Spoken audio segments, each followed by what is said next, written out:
Bakının Nizami rayonu ərazisində 11-ci sinif şagirdi Babayeva Aytaz Nazım qızını qətlə yetirən şəxs barəsində həbs qəti imkan tədbiri seçilib. APA TV-nin məlumatına görə cinayəti törətməkdə şübhəli bilinən 1995-ci il təvəllüdlü Hüseynov İzzət Natiq oğlu Nizami rayon məhkəməsinin qərarı ilə 3 ay istintaq dövrü müddətində həbs edilib. İzzət Hüseynov ifadəsi zamanı Aytaz Babayevanı onun sevgisini cavabsız qoyduğu üçün öldürdüyünü bildirib. Eyni məktəbdə oxuyurdu, eyni bir yerdə oxuyurduq. Birimiz görmüşdük, yəni birimiz də istəyirdik 2 ildir. İstəmədən oldu. Xüsusi əsəblərim korlanmışdı, ayrılmışdıq. 4 ay 12 gün idi. Qala bilmirdim onsuz.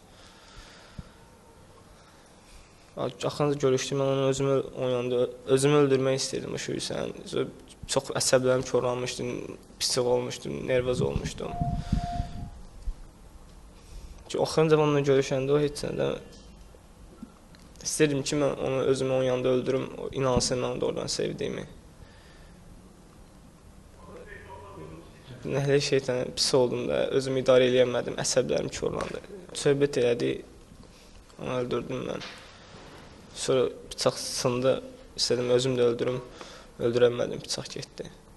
20 yaşlı İzzət Hüseynov 17 yaşlı Aytaz Babayevanı bıçaqladıqdan sonra başını bir neçə dəfə daşa vurub. O bunu özünə nəzarəti itirməsi ilə əsaslandırıb. O qədər cana yığmışdım ki, bir yandan əsəblərim, nervozam, mən öz-özümə eləyirəm, qəsd eləyirəm. Qollarımdan kəsilir hamısı. Keşkə olmazdı da, mən onu öldürmək istəmirdim.